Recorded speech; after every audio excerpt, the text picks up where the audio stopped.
Marcos 16:15, diz assim o texto: e disse-lhes: vão pelo mundo todo e preguem o evangelho a todas as pessoas. Quem crer e for batizado será salvo, mas quem não crer será condenado. Esses sinais acompanharão os que creem. Em meu nome expulsarão demônios, falarão em novas línguas, pegarão em serpentes, e se beberem algum veneno mortal não lhes fará mal nenhum. Imporão as mãos sobre os doentes e eles ficarão curados. Agora, para a gente refletir em mais um versículo, Provérbios 11:30. Provérbios 11:30. Provérbios 11:30. Aleluias. O fruto do justo é árvore de vida, e o que ganha almas, sábio é. E você diga amém. Eu quero falar, queridos, nessa noite sobre o tema pescadores de homens. O Senhor, no final do seu evangelho, segundo escreveu Marcos, ele diz que nós devemos ir pelo mundo. E esse texto, ele deixa expresso essa ordem que Jesus, ele nos deixou. Essa ordem, ela é para todos. Essa ordem, ela não é para o pastor da igreja, essa ordem não é para o bispo, essa ordem não é para o apóstolo, essa ordem não é para o presbítero, para o baterista, para o guitarrista, para o músico. Isso aí é um imperativo que ele é designado para todos. E Jesus, antes de ele subir aos céus, ele diz essas palavras: olha, vocês devem ir pelo mundo inteiro e pregar o evangelho para todas as pessoas. Não importa se é rico, se é pobre, não importa se é estuprador, não importa se é maconheiro, se é traficante, se é travesti, não importa, vocês têm que anunciar o evangelho a todas as pessoas. Aqueles que creem receberão um sinal. O que é o sinal? Batismo, como remissão dos pecados. Mas quem não crê já está condenado. Quem crê e for batizado será salvo. Quem não crê já está condenado. E aí ele diz assim: olha, vocês irão anunciar o evangelho, vocês irão pregar a todas as pessoas, e a prova de que eu estarei com vocês é que sinais acompanharão os que creem. Bispo, que sinais esse? Em nome dele nós vamos expulsar demônios, em nome dele falaremos novas línguas, em nome dele pegaremos em serpentes, e se a gente beber alguma coisa mortal a gente não vai sofrer dano nenhum, a gente vai colocar as mãos e os doentes serão curados. Esses serão sinais. E ele diz: vocês farão sinais maiores do que eu. Então o chamado do Senhor para a sua igreja é a frutificação, é ganhar almas. E isso o proverbiano vai dizer em Provérbios 11:30: o justo é a árvore da vida, e o que ganha almas é sábio. Então a gente precisa entender, querido, que a missão principal da igreja é ganhar almas para o reino de Deus. Esse é o propósito maior. Não teria sentido nenhum nós estarmos aqui se não fosse pela proclamação do evangelho. Então esse momento que nós estamos agora aqui, preste muita atenção, é importante você entender isso. Esse momento aqui, segundo a Bíblia, poderíamos chamar de uma assembleia solene. Aqui seria, querido, um ajuntamento dos salvos, para que a gente proclame a palavra de Deus. Mas a gente precisa entender que a nossa missão, ela não se trata somente aqui da igreja, mas a nossa missão é lá fora. Você precisa entender isso. Você faz parte de uma igreja, você é ligado a um corpo, para você ser nutrido por esse corpo. Diga amém. Então quando João 15 vai dizer que ele é a videira e nós somos o ramo, nós precisamos estar enxertados nele, nós precisamos estar ligados ao ramo. Eu gosto muito, querido, da área de botânica. Eu tenho me arriscado a plantar algumas mudinhas, algumas coisas. Eu não sei se você sabe, querido, mas no campo da botânica, se você pegar uma muda, um galho de uma árvore, e você cortar ele bem, e se você ferir uma árvore, se você ferir uma planta que está enraizada na terra, e você colocar ela, o caule dela, preso nessa árvore, preso nesse galho, passar uma fita, essa planta que você enxertou, ela vai dar fruto, porque ela vai se alimentar dessa planta que foi enxertada. Então, nós somos isso em Cristo. Por isso que ele diz, sem mim vocês não vão poder fazer nada. Então o sentido espiritual de congregar, fazer parte de uma igreja, é que a gente esteja enxertado na videira. E quando a gente faz parte, quando a gente congrega, quando a gente tem esse momento de comunhão, nós estamos sendo nutridos, amém? Então por isso que você não pode deixar de congregar, por isso que você não pode deixar de ter comunhão, por isso que você não pode deixar de ter afeto, de ter relacionamento com os seus irmãos. Mas a grande missão não é aqui dentro. Diga comigo, a grande missão da igreja não é aqui dentro. Então onde que é, bispo, a grande missão da igreja? Diga comigo, é fora. Então é mais ou menos comparado a um quartel-general. Por que a gente se reúne no QG? No quartel-general? Se reúne para receber instrução, se reúne para poder receber estratégia, se reúne para receber disciplina, se reúne para fazer treinamento. E a grande batalha acontece no quartel-general, sim ou não? Não. A grande batalha ela acontece lá fora, no campo do inimigo. E é isso que ele está falando, vão e preguem a todos. Então, querido, Jesus durante o ministério dele terreno, ele teve como alvo principal ganhar almas. Jesus não veio nessa terra para fazer outra coisa senão ganhar almas. E se eu amo a Cristo, e se eu desejo se parecer com Ele, eu tenho que fazer o que Ele fez. E o que Ele fez? Ele andou fazendo o bem e desfazendo as obras do mal. E Ele vai, querido, ser o maior ganhador de almas de todos os tempos. Ninguém consegue combater Jesus. Jesus, Ele também ensinou e treinou os seus discípulos, para eles serem ganhadores de almas. E aí quando ele chega para Pedro, ele diz o seguinte: olha Pedro, a partir de hoje você vai jogar fora a rede, a partir de hoje você vai jogar fora o barco, você vai se desfazer de tudo. E ele diz, não tema, porque de agora em diante você será um pescador de homens. Sabe aquela pessoa que você convidou para vir para o culto, aquela pessoa que você prega uma palavra para ela, aquela pessoa que você manda aqueles bannerzinhos com uma mensagem de bom dia? Você está sendo um pescador de homens, porque você está colocando a palavra de Deus, você está semeando uma semente na vida dessa pessoa. Agora, irmão, é tão importante, interessante a gente observar. Eu tenho conversado com o Scaler para a gente construir uma mente coletiva de frutificação. A gente tem falado muito sobre isso, tenho falado um pouco com o Girley também, que são homens sedentos por almas, e nós vamos falar aqui sobre a característica de um pescador de homens. Eu quero que você entenda, querido, que isso é tão forte e evidente no Evangelho de Jesus, que na inauguração da igreja, a inauguração da igreja ela se deu em Atos capítulo 2, que é o quê? A chamada festa de Pentecostes. A festa de Pentecostes ela foi marcada por um grande poder. Pedro, ele pregou um sermão e ele ganhou quase 3.000 almas para Jesus. Olha só o pontapé inicial. Então ganhar almas para Deus é um grande desafio da igreja. Esse é o meu desafio. Nós não podemos, queridos, nos engessar a achar que somente essa estrutura aqui vai ser bom. Nós temos aqui pessoas que... Quem aqui tem menos de um ano de convertido? Tem alguém aqui que tem menos de um ano? Está acompanhando ali? Tem 1, 2, 3... Pessoas que têm aqui menos de um ano, pessoas que são novos convertidos. E isso se deu ao que, bispo? Isso se deu, não a pessoa simplesmente vir aqui para o culto, se deu alguém orar por ela, se deu alguém visitar ela, se deu alguém falar do evangelho para ela, se deu porque alguém foi atrás dessa pessoa para poder falar. Tem pessoas que dizem assim, bispo, fulano se pregou, ele se converteu ouvindo sua pregação, e muitas vezes não é isso, isso aí não é uma verdade, porque o trabalho da conversão, ela vai acontecendo com um discipulador, com aquela pessoa que busca, com aquela pessoa que leva, com aquela pessoa que liga, com a pessoa que manda mensagem. Sim ou não, irmão? Sempre vai haver alguém por detrás de um sermão bem pregado.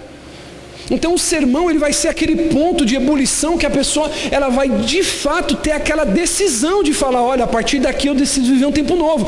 Mas o discipulado é o que vai fazer a diferença. Então a missão da igreja é proclamar o evangelho. Diga comigo, a minha missão é anunciar boas novas aos que estão sem esperança, trazer liberdade aos oprimidos e salvação aos perdidos. Você não tem o poder da salvação, mas você tem o poder de anunciá-la. Eu não tenho o poder da salvação, mas eu tenho o poder de anunciar ela. E isso está escrito em Lucas, capítulo 4, versículo 18, ou em Isaías 61, verso 1. O Espírito do Senhor está sobre mim, e Ele me ungiu para pregar boas novas aos pobres. Ele me enviou para proclamar liberdade aos presos, para recuperar a vista dos cegos, para libertar os oprimidos e proclamar o ano da graça do nosso Deus. Esse é o meu papel, irmão. Se você não tem feito isso, você precisa rever o seu cristianismo. Você conhece alguém que está sofrendo perto de você? Você conhece alguém próximo de você que está oprimido? Você conhece alguém que está próximo de você que anda cego? Então essa palavra é para você, porque você foi ungido pelo Espírito, para que você ganhe almas. Então qual que é, bispo, a característica do pescador de homens? Ele tem uma paixão por almas. Um pescador de homens, ele não é simplesmente um frequentador de igreja. Uma pescadora, um pescador de homens, ele não é um frequentador de igreja. Ele não é um simples cantor, ele não é um simples pregador. Posso falar isso aqui? Amar pregar é fácil. Difícil é amar para quem a gente prega.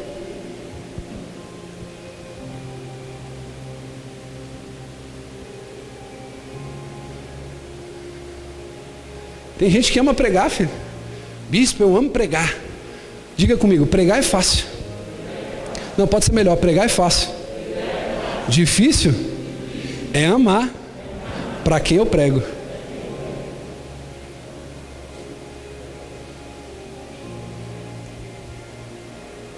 Eu não sei que padrão a igreja tem usado nos dias de hoje, querido, para colocar uma régua de nivelamento moral. Querido, eu sei que nós iremos julgar o mundo, mas esse não é o nosso papel agora. Nós julgaremos o mundo na volta de Cristo. E com o cetro dele de justiça, nós estaremos assentados ao seu lono, ao seu lado no trono, para reger as nações.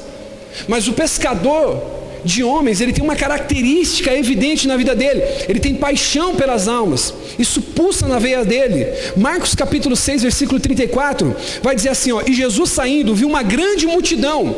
E quando ele vê essa grande multidão, ele teve compaixão daquelas pessoas, porque eram como ovelhas que não tinham pastor. E começou a ensinar muitas coisas a elas.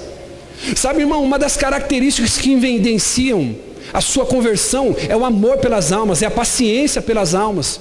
Tem pessoas que dizem assim: bispo, eu não sei como você consegue, você incentiva, você ajuda, você aposta, você investe, e as pessoas te traem, as pessoas viram as costas, as pessoas simplesmente te abandonam no meio do caminho. Como você consegue? Irmão, e isso é uma graça de Deus que a gente alcança. Se eu não entender que eu tenho que ter amor pelas almas como Cristo teve por mim, eu não posso servir o Evangelho.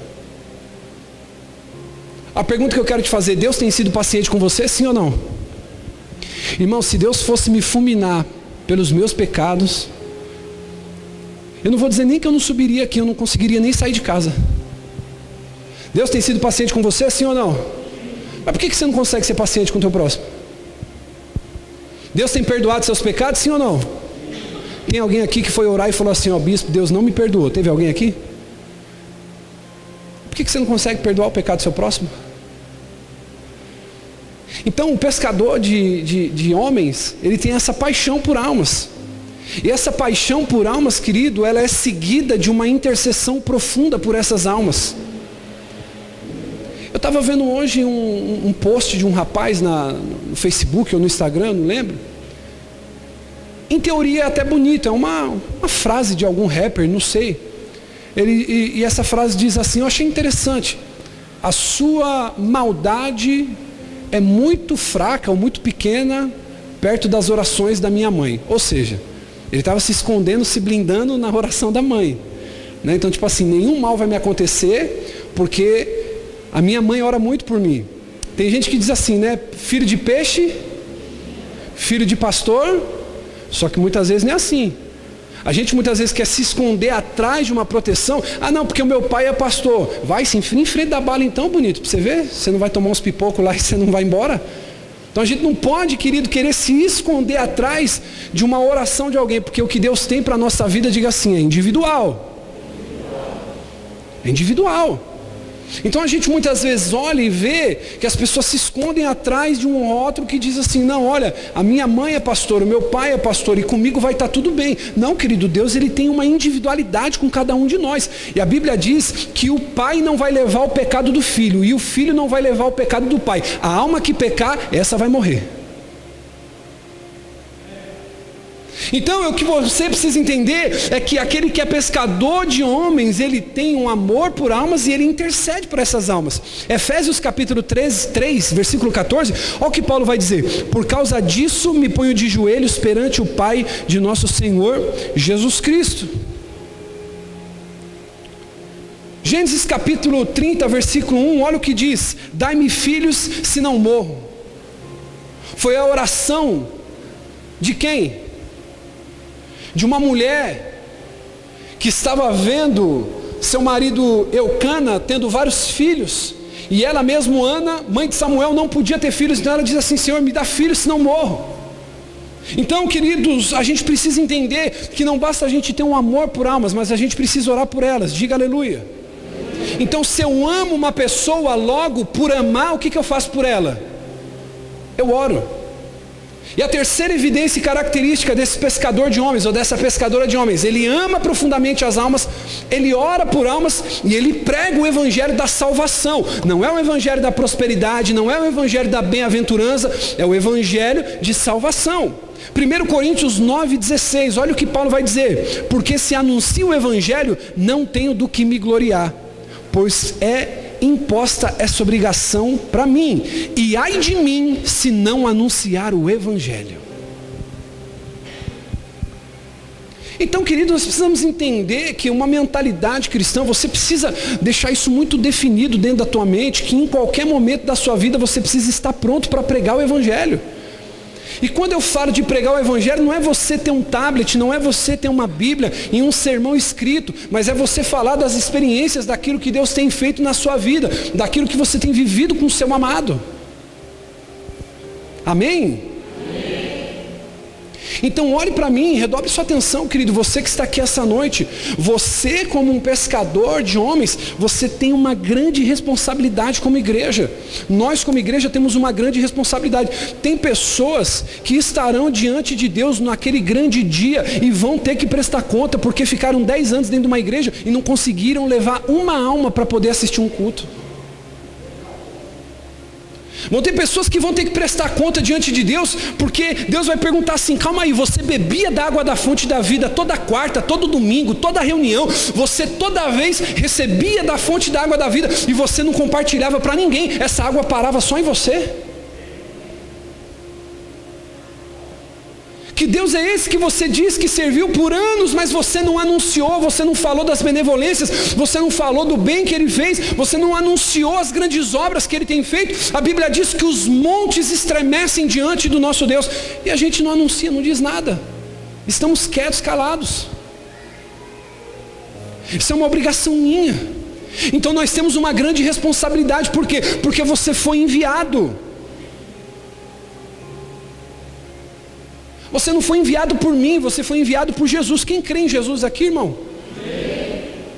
Ele diz assim: vocês serão meus amigos se fizer o que eu mando. E ele vai dizer no Evangelho de João capítulo 20, versículo 21, novamente Jesus disse: paz seja convosco, assim como o Pai me enviou, eu os envio.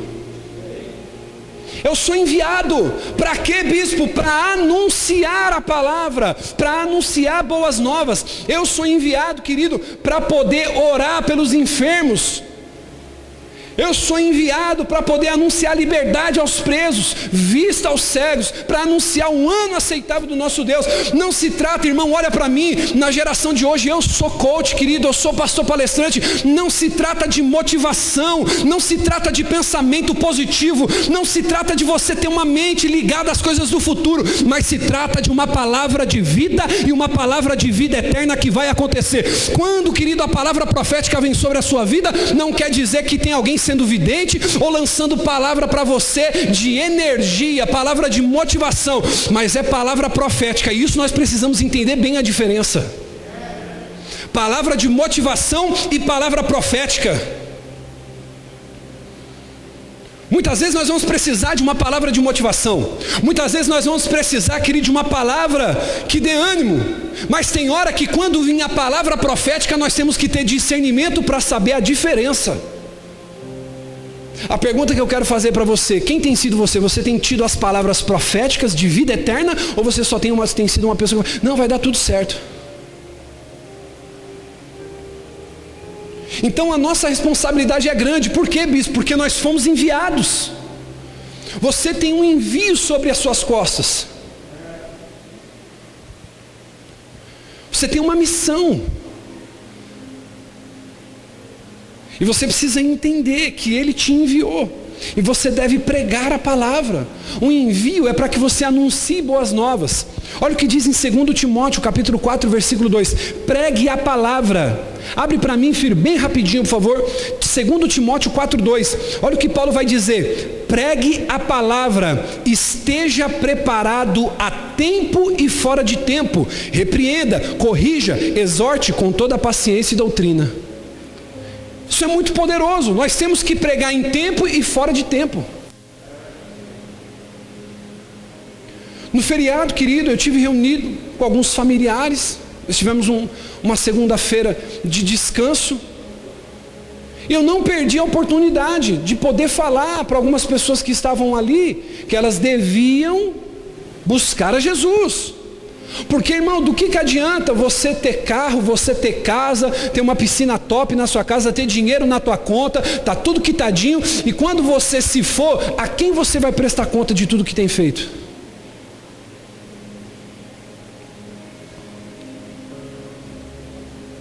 Posso falar isso aqui? Quantos estão aqui hoje que os seus pais vão morrer sem salvação? Você está pensando que Deus vai pegar na bochechinha deles e vai falar assim, cuti-cuti? Você está pensando que o sentimento que você tem pelos seus pais, só porque eles são seus pais, é o mesmo sentimento que Deus tem? Tem pessoa que diz assim para mim, bispo, Deus é bom. Eu queria que você me provasse na Bíblia onde Deus é bom. Prova para mim na Bíblia onde Deus é bom. Prova para mim na Bíblia onde Deus é bom. Eu não sei que Deus as pessoas estão lendo a Bíblia. Se Ele moeu o próprio Filho, imagina o que Ele ia fazer com você no lugar de Jesus.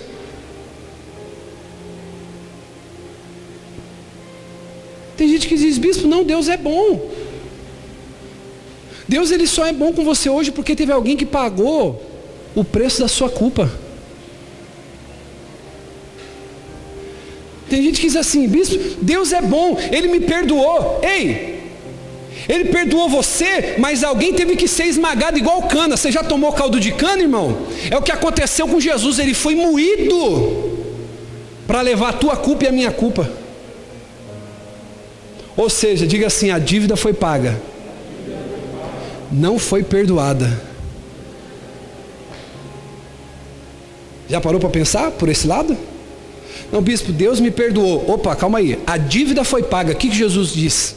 Nos evangelhos ele diz, e a cédula que era contra nós foi encravada na cruz, porque Ele levou sobre si toda a dor, toda a acusação, Ele levou sobre Ele. Agora as pessoas dizem assim, não, bispo, Deus é bom.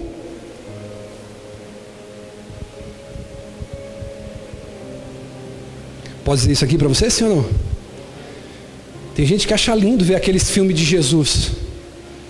Jesus está no Getsemane, e aí o diabo vem com aquele chicote assim, ó, castigando Jesus. E Jesus, né, alguns filmes mostram Jesus assim, ó, todo sofrido, todo arrebentado. E o diabo querendo, sabe, matar Jesus, e Jesus protegendo o povo.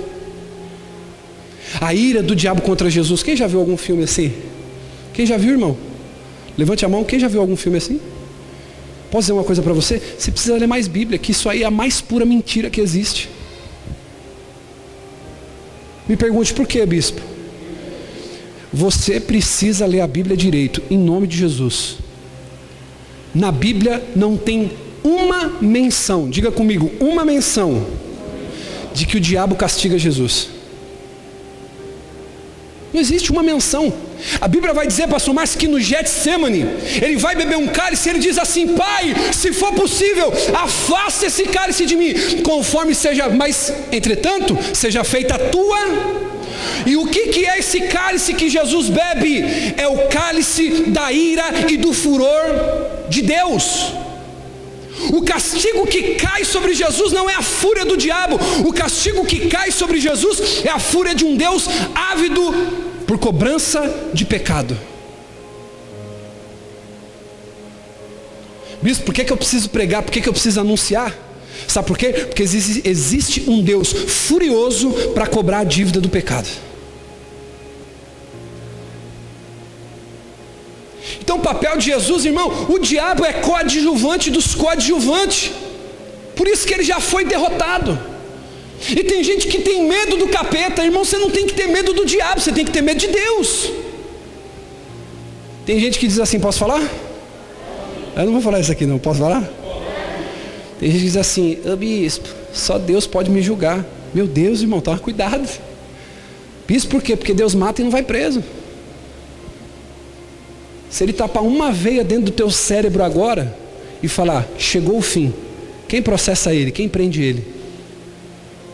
Deus mata e não vai preso, Deus manda para o inferno e não responde processo. Tem gente que está com medo do diabo. Não, o diabo, bispo, o diabo está me atormentando, o bispo fica aparecendo no tonho da lua. Ai meu Deus, bispo. Não, irmão, você tem que ter medo de Deus. É Ele que vai cobrar. Porque a Bíblia diz que o salário do pecado, mas o dom gratuito é o quê? A vida eterna. Então eu devo pregar, irmão, essa palavra. Amém? E você tem que entender que você precisa pregar a palavra, porque isso não é um pedido, é uma obrigação. 1 Coríntios 9,16, olha o que Paulo vai dizer: contudo, quando prego o evangelho, não posso me orgulhar, porque me é imposta essa obrigação de pregar. Ai de mim se não anunciar o evangelho. Irmão, já passou de 130 mil, não é isso? O número de mortos pelo coronavírus, sim ou não? É triste, não é, irmão? Sim ou não? É triste ou não é, irmão? Agora vamos tentar fazer um cálculo básico e rápido aqui. Desses 130 mil, quantos que você acham que morreu com a salvação?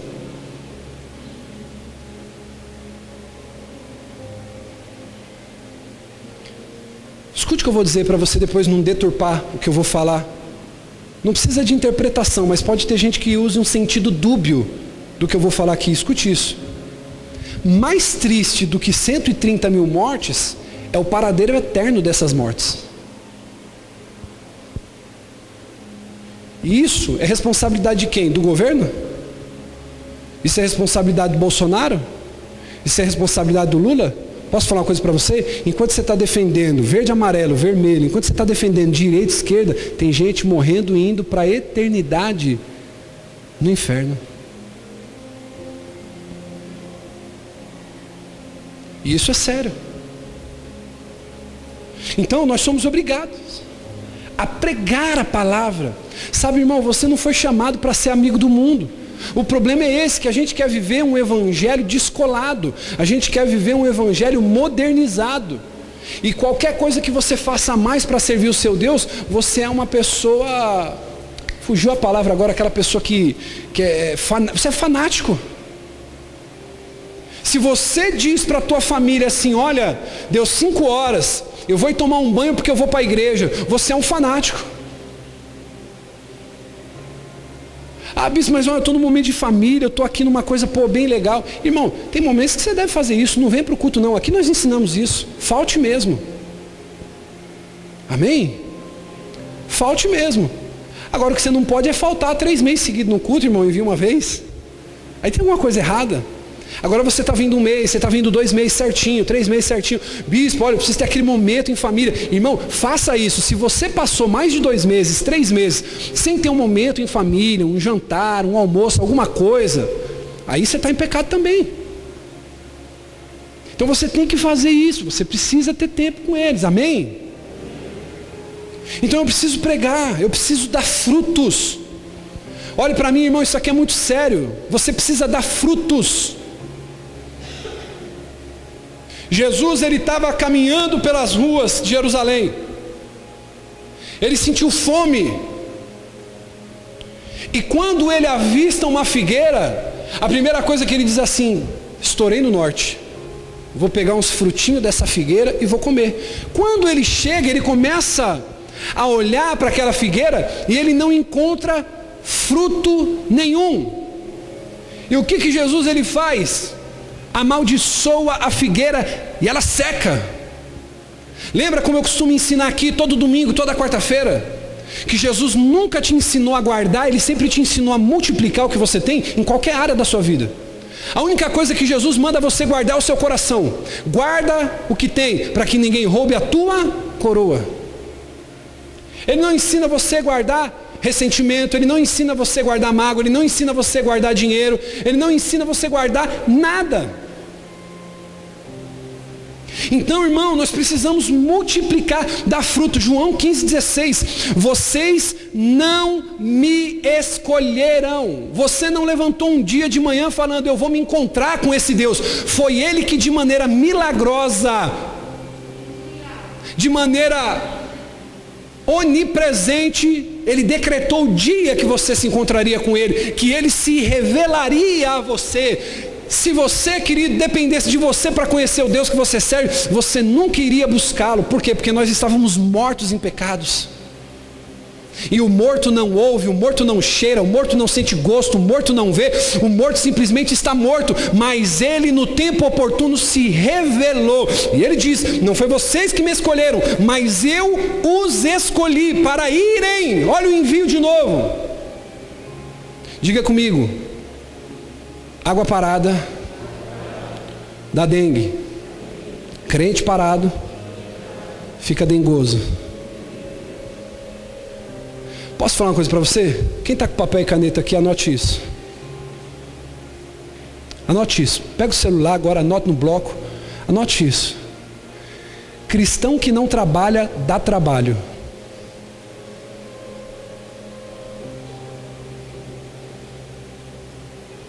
Cristão que não trabalha, dá trabalho.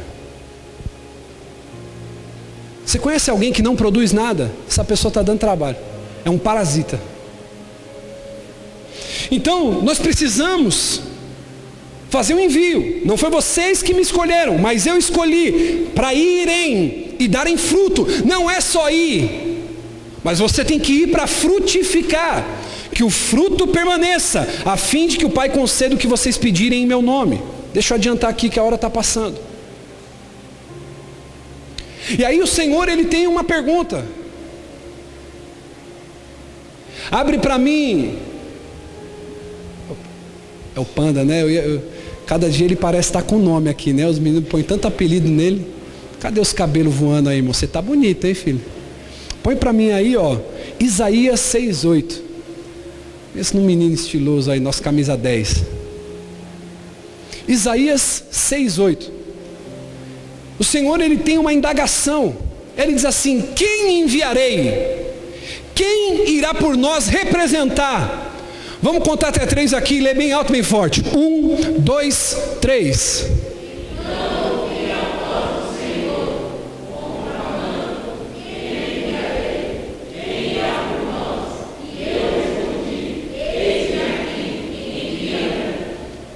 Isaías estava vendo o Senhor num alto e sublime trono. As pontas da veste do Senhor enchiam o santuário. Existiam anjos voando pelo santuário do Senhor. Eles tinham 6 asas, com 2 asas eles cobriam o rosto, com 2 asas eles cobriam os pés, e com 2 asas eles voavam, miríades e miríades de anjos. Sabe o que é miríades? Milhares e milhares de anjos. Eles voavam em torno do santuário, em torno do trono do Senhor, dizendo: Santo, Santo, Santo, Santo é o Senhor dos exércitos, e toda a terra está cheia da sua glória. Só que ele diz assim: aqui no céu está legal, está gostoso, só que lá embaixo tem um povo morrendo e indo para a perdição eterna. Aí ele pergunta: ouvi o Senhor conclamando: quem enviarei? A pergunta que o Senhor está fazendo nessa noite para você que entrou por essas portas: eu quero enviar alguém. Eu sei que você veio pedir milagre, eu sei que você veio pedir resposta, eu sei que você veio pedir uma bênção, mas o que o Senhor está perguntando para você nessa noite: a quem eu enviarei? Quem irá por nós? Existia um homem no meio da multidão chamado Isaías. Ele diz assim: Senhor, envia-me a mim. Posso dizer uma coisa para você? Tem pessoas que às vezes congregam na igreja, está numa empresa, está em algum lugar, e diz assim: nossa, se eu estivesse no lugar do bispo, se eu estivesse no lugar do pastor, eu faria muito melhor. Sabe por que, querido, tem muitas vezes igreja que abre e fecha, coisa que a pessoa começa e não termina? Porque ela não foi enviada. Eu ir é uma coisa, eu ser enviado é outra. Quando eu vou no meu nome. Quando eu sou enviado, eu vou em nome de alguém. Ele está perguntando aqui essa noite: a quem eu posso confiar para enviar essa noite? Em Ermelino Matarazzo tem um povo que está morrendo. Você acha que sua maior missão é aqui? Você acha que sua maior missão é aqui, Catherine? Ele está dizendo assim: tem alguém que eu posso enviar em Ermelino Matarazzo? Tem alguém que eu posso enviar para o Jardim Helena? Tem alguém que eu posso enviar? Tem alguém que eu posso enviar? Tem alguém que eu posso enviar no Parque Paulistano? Tem alguém que eu posso enviar no Pantanal? Tem alguém que eu posso enviar no Jardim Maia? Tem alguém que eu posso enviar? Tem alguém aqui essa noite que eu posso enviar? Ele está perguntando: tem alguém aqui que vai me representar? Não representar a DAP, não representar o bispo. Tem alguém aqui que pode me representar, que eu possa enviar para dar fruto? Tem alguém que pode pescar alguns homens lá? Esse é o propósito dessa noite: que você seja um pescador de homens, uma pescadora de homens, de mulheres.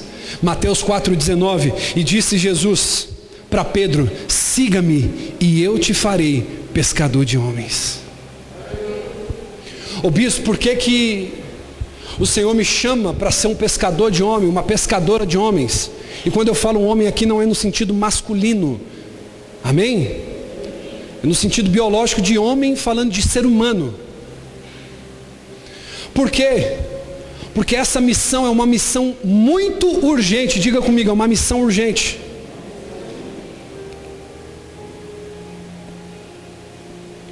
Em 5 minutos o louvor pode subir e eu vou encerrar. É uma missão urgente. Por quê? Primeiro, a noite está chegando. E quando eu falo a noite está chegando, é de maneira profética.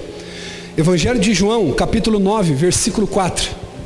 Fica atento, filho, que eu quero falar alguns versículos aqui. A noite se aproxima, a noite vem. Olha só, João 9,4: enquanto é dia, precisamos realizar a obra daquele. A noite se aproxima, quando ninguém pode. Alguns afirmavam que era ele, outros diziam: não, apenas se parece com ele. Mas ele próprio insistia: sou eu mesmo. Olha só, que noite é essa, bispo? Que está se aproximando. A noite das heresias,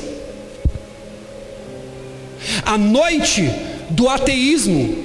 Mais e mais pessoas viram ateus, deixam de crer em Deus. Mais e mais pessoas começam a acreditar em falsas religiões. A noite está chegando. E a igreja, ao invés de avançar, parece que ela está recuando com medo. A Europa, que foi o palco do avivamento, se você for hoje, querido, em Portugal, aquele povo clama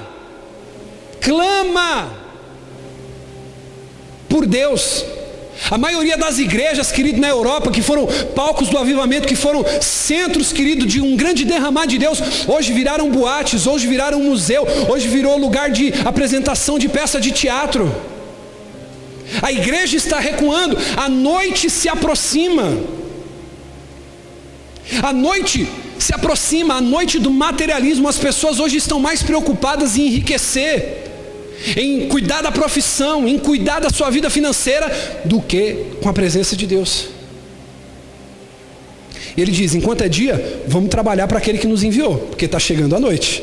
E quando chegar a noite, ninguém pode trabalhar. Posso falar uma coisa para você? Sabe que noite está se aproximando? A noite do comunismo. Talvez, querido, você usa o seu Instagram, o seu Facebook, o seu Twitter para se entreter. E você não percebe o grande jogo perverso que as nações estão entrando. Eu não consigo, querido, conceber a ideia de uma pessoa se dizer cristão e acreditar no comunismo. Isso é antibíblico. O comunismo é satânico, é diabólico. Só que existe um grande jogo político comandado pelo Senhor deste século que a igreja está adormecida, não está percebendo.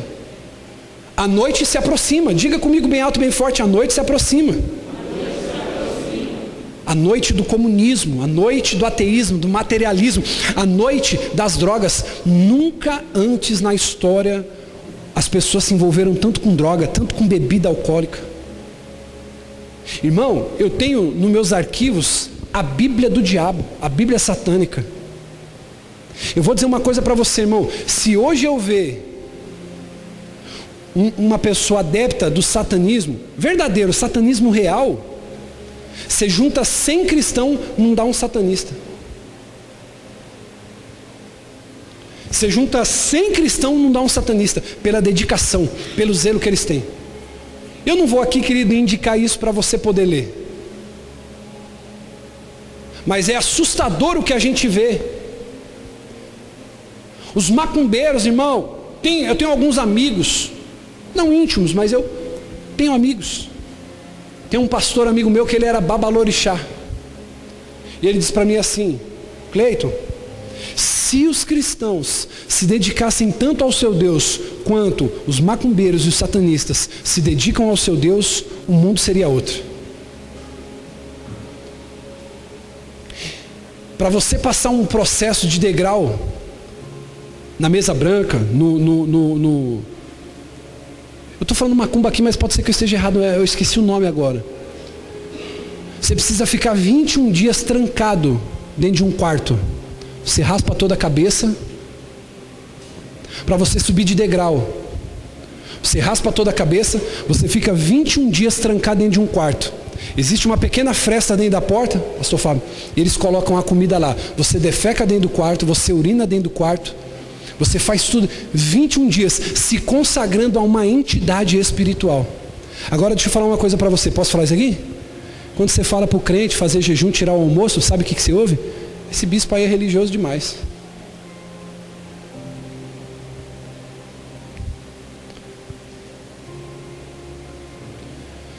Posso falar isso aqui?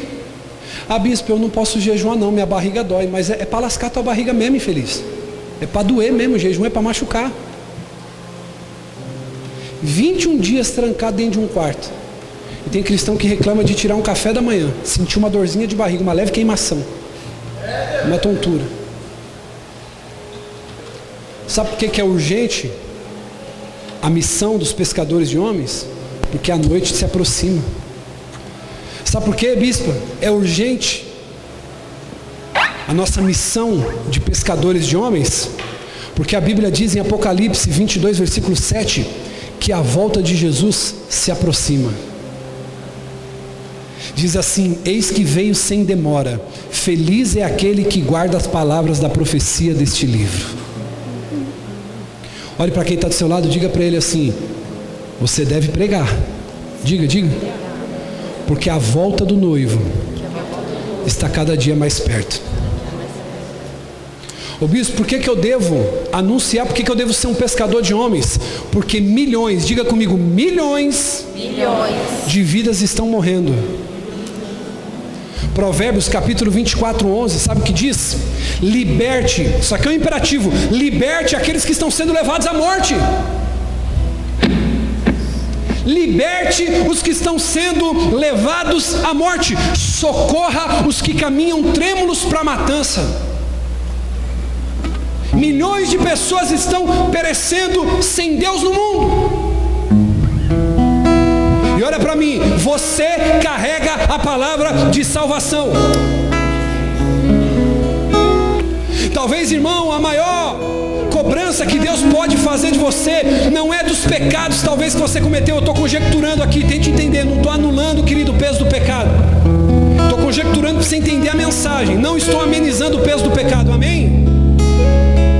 Mas talvez a cobrança maior do Senhor vai ser assim: olha, eu te remi, eu te lavei com meu sangue, eu te perdoei, mas o que você fez com a abundância de vida que eu te dei? Para quem você pregou? Para quem você anunciou? Por quem você orou? Quem você curou? Quem você restaurou? Quem você salvou? É urgente a missão de pescar homens, de pescar almas. Por que, bispo? Porque muitos estão morrendo, irmão. Acho que muitos aqui conhecem o pastor Clodoaldo. Enterrou ontem o filho dele, 12 anos de idade. Nem consegui falar com ele ainda. O que falar para um pai? Irmão, nem o meu pior inimigo eu desejo que um dia enterrasse o seu filho. Isso, querido, para mim é uma das maiores injustiças que há no mundo. Nenhum pai deveria enterrar o seu filho. Mas vamos ser sinceros, irmão, o mundo está de ponta cabeça. É como diz o ditado aí fora: o poste está fazendo xixi no cachorro. Está tudo virado de ponta cabeça. Ô bispo, por que eu preciso pescar almas? Por que eu preciso ganhar almas para Jesus? Porque muitas estão morrendo. Por que eu preciso falar do amor de Deus, pregar o evangelho? Porque o diabo não dorme, ele é astuto. Ele age rapidamente, sabendo que resta pouco tempo para ele. Abre para mim, filho, Apocalipse 12:12. Se coloque de pé.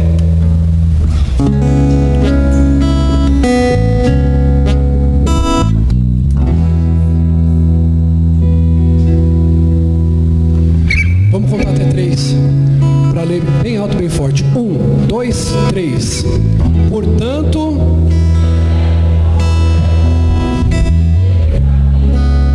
mas ai da terra e do mar, pois o diabo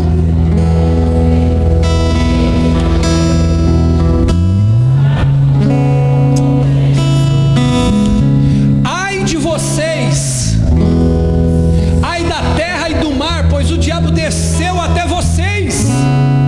Irmão, é a Bíblia. Apocalipse fala do relato do fim das coisas.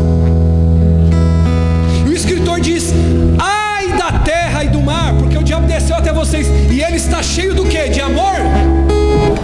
Ele está cheio de fúria. Por quê? Porque ele sabe que resta pouco tempo, e a gente se comporta como se tivesse a eternidade.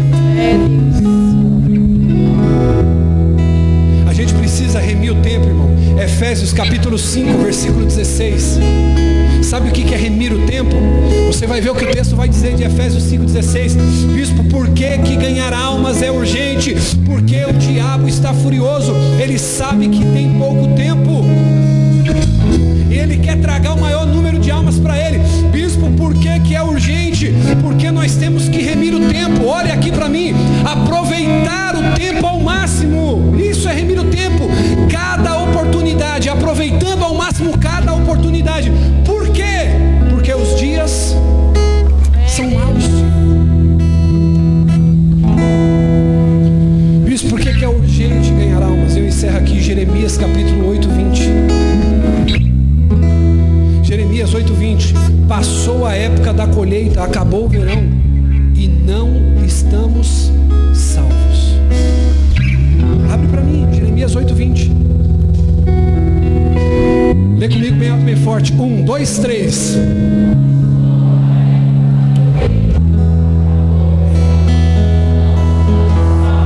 Jesus, ele diz assim: levante seus olhos, observe os montes. Eles estão todos brancos, prontos para a colheita. O que é a colheita? É o anúncio da palavra para a gente pescar essas almas, ganhar as almas. Os montes, eles estão branquinhos. Só que ele mesmo diz: a seara é grande e poucos são os ceifeiros. Sabe por quê? Porque ele está perguntando nessa noite: quem eu posso enviar? É Deus.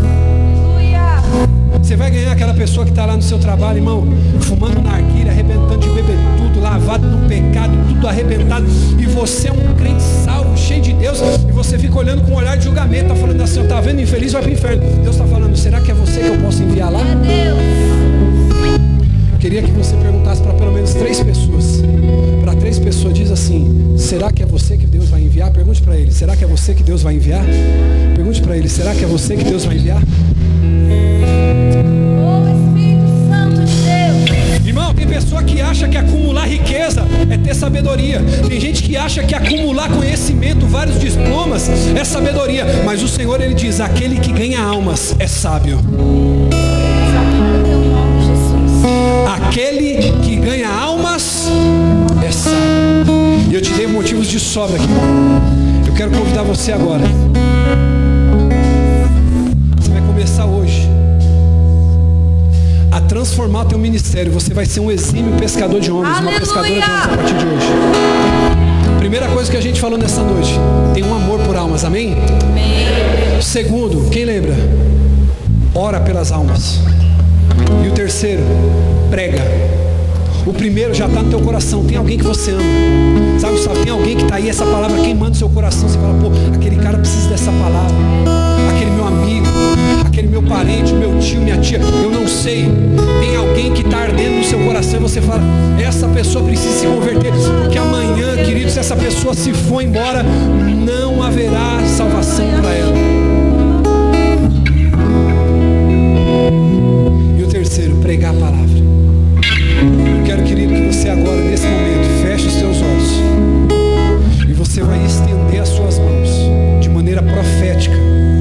Você vai levantar o seu clamor: bispo, a minha esposa não está aqui. Você vai orar pela alma da tua esposa. Você vai orar pela alma do teu marido. Você vai orar pela alma do teu filho. Você vai orar pela alma do teu pai. Seu pai não vai morrer sem salvação. Sua mãe não vai morrer sem salvação. Os seus não irão morrer sem salvação. Nessa noite, querido, o Senhor está derramando amor por almas no seu coração. Amor pelas almas, amor pelas almas, amor pelas almas, amor pelas almas, em nome de Jesus. Levante a sua